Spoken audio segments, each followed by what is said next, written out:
Hi, everybody. Hello, I'm Ryan. I'm Bethany. And we are Ryan and Bethany Board Game Reviews. And we have a top 10 for you. Yes. 10.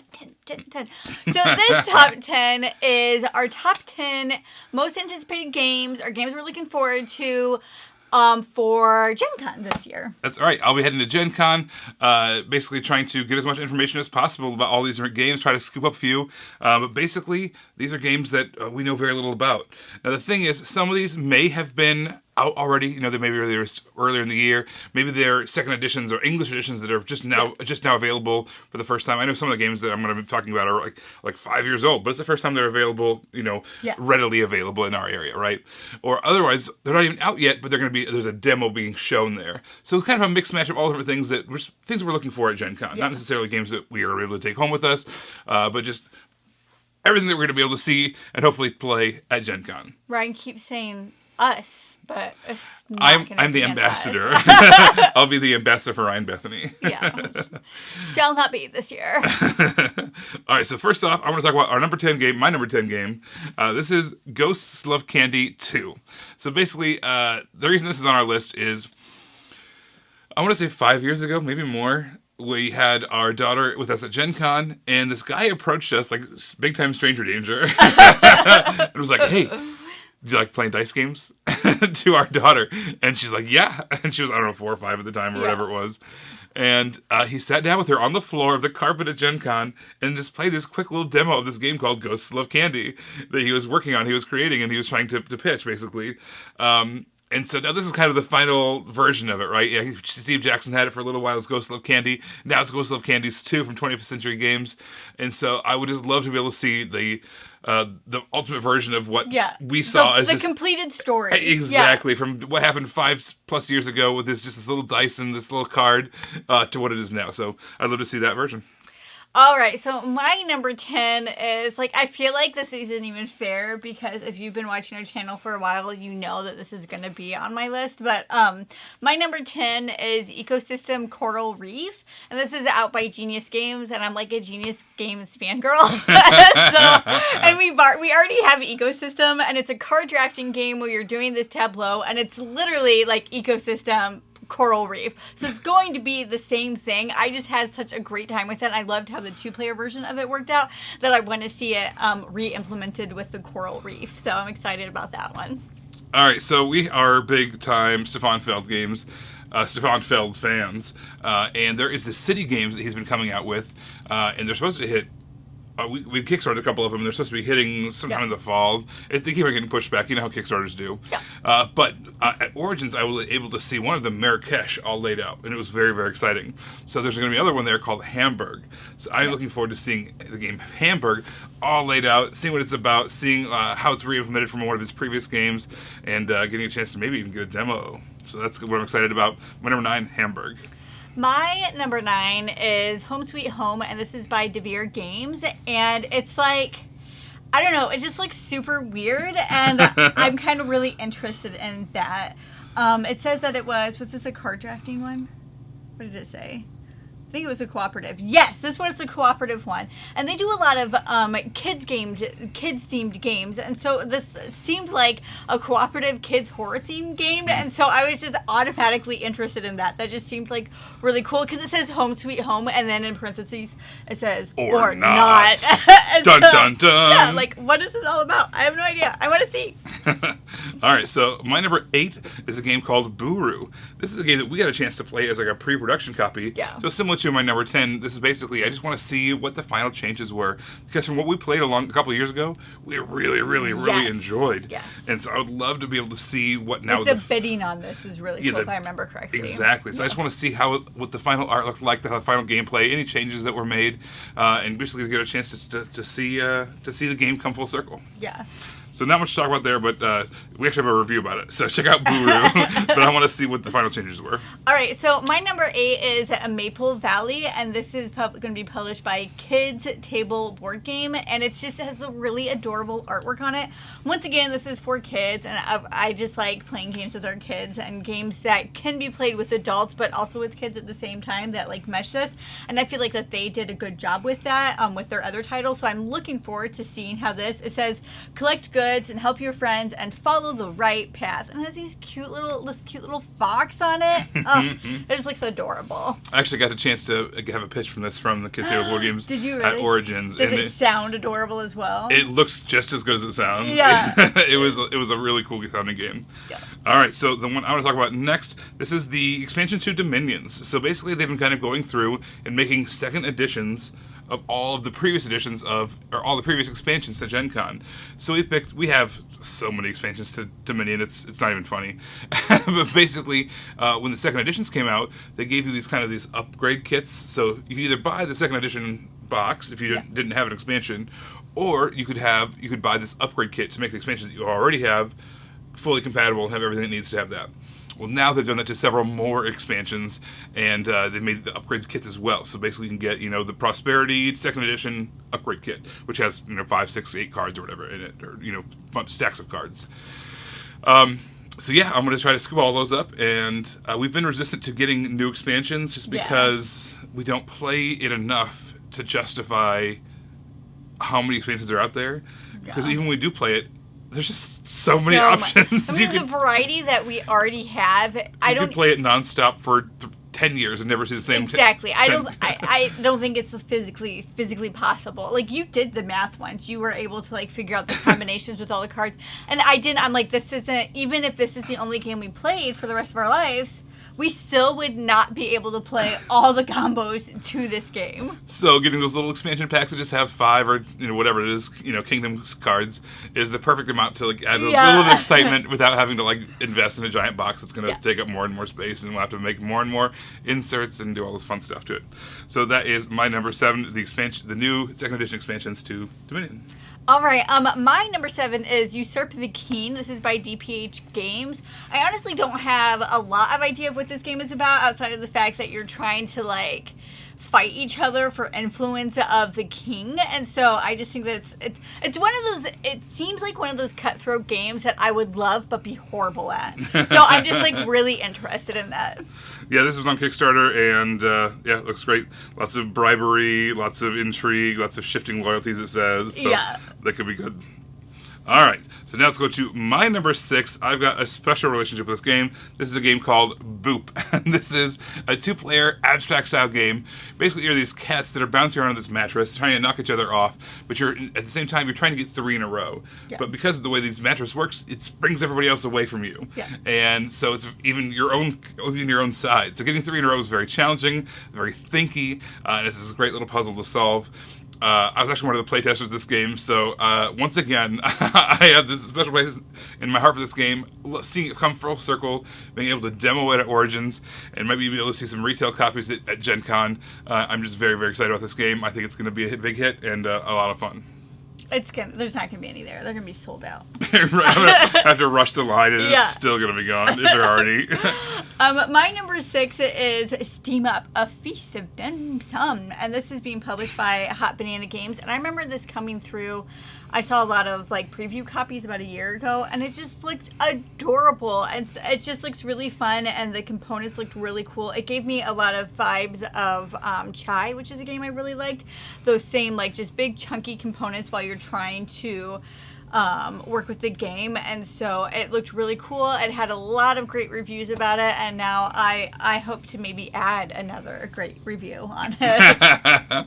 All right, so I don't know if any of you guys are video game fans, but in the Assassin's Creed games, there's actually a dice game in the video games called Orlog, and there's actually going to be a chance to play, or there's actually a game now called Orlog, which is the dice game in the video game in a physical form. So I'm not a huge video gamer, but I just think that's such a cool thing that meta. Yeah, this dice game in a game is now available in a physical form, and to be able to play that is going to be really, really cool. My number 5 is Diamond Dig, and this is going to be published by Mr. B Games. This is also Alan R. Moon, so that's the Ticket to Ride dude. So that's I'm just really interested about that. But this is a push your luck game, a push your luck dexterity style game. Once again, I really like push your luck games. Somebody in Ryan and Bethany Board Game Reviews is not a huge fan of push your luck games. I won't point any fingers or say any names, but I really really like them. I am always that push your luck person that continually loses because I just keep pushing my luck. That's just how I play these games. And I can't wait to continue to push my luck so I can lose to this game.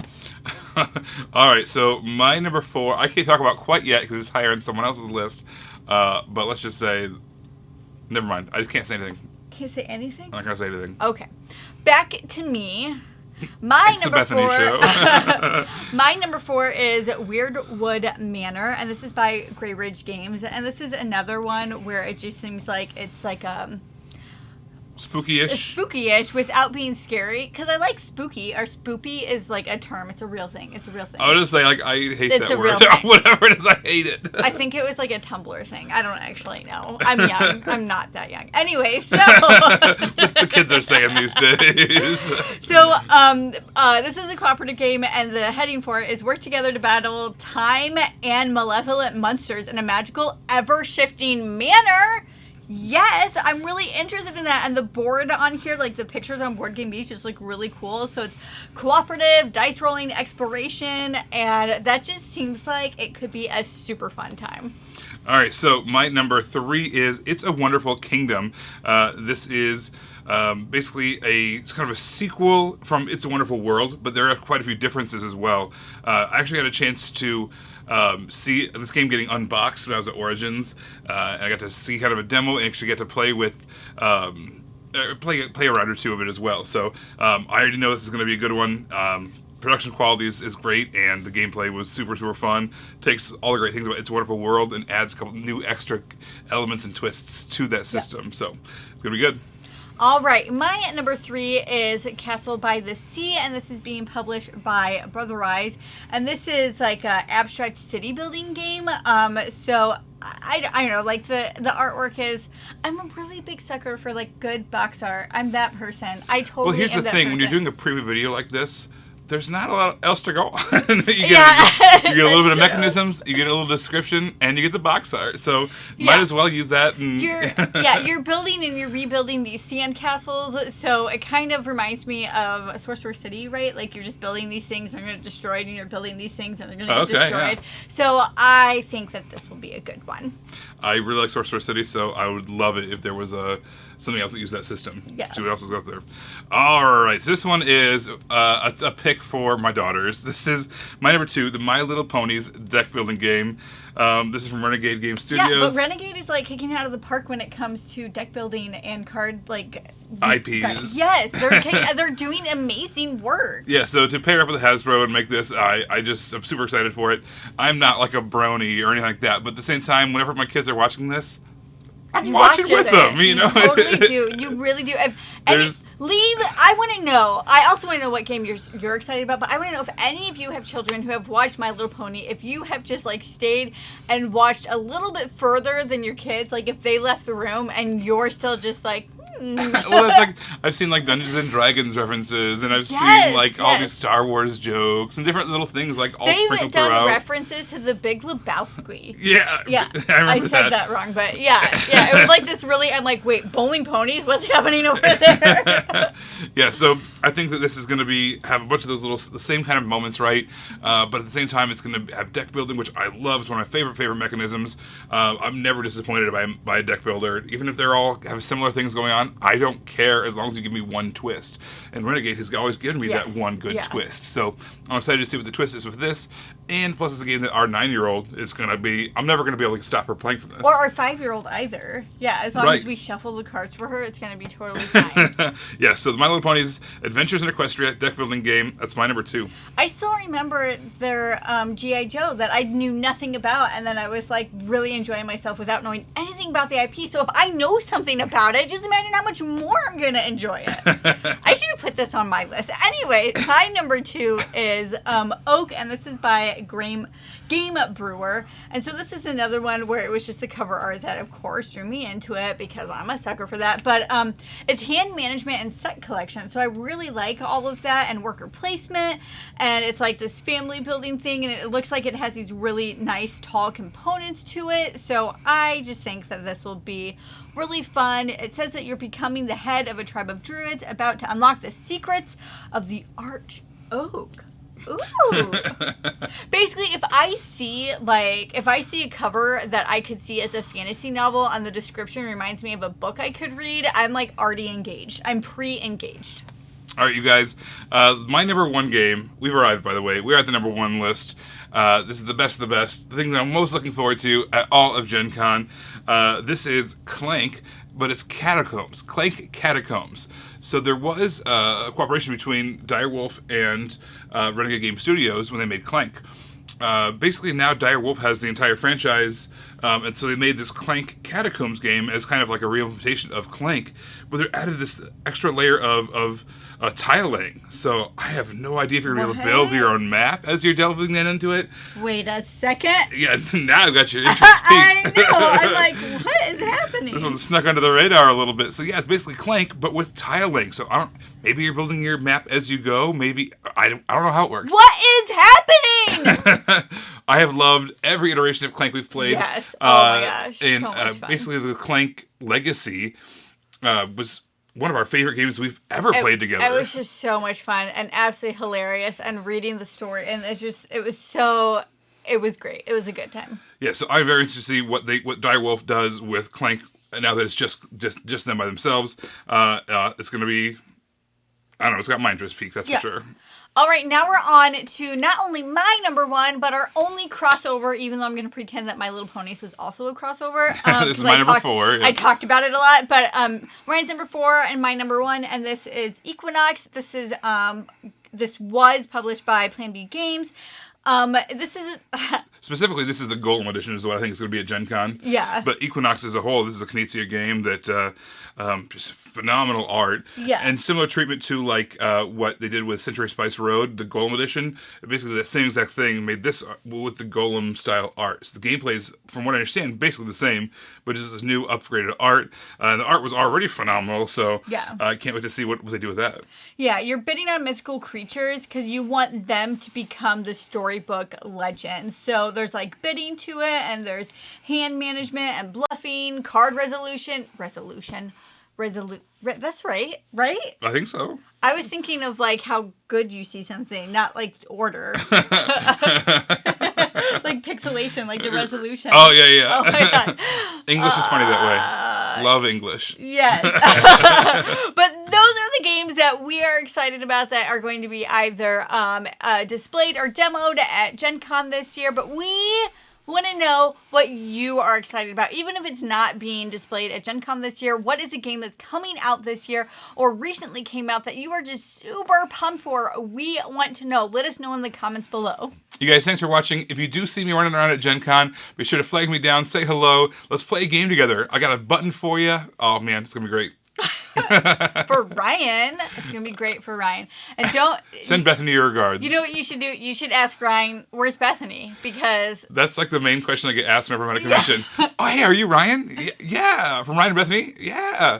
Where's Bethany? I'm sure if the situations were reversed, the exact same thing would happen. I don't think it's unique for people asking for me. They're just used to, like, the pair. Ryan and Bethany. Yeah. We're not separate entities. We're, like, one morphed being.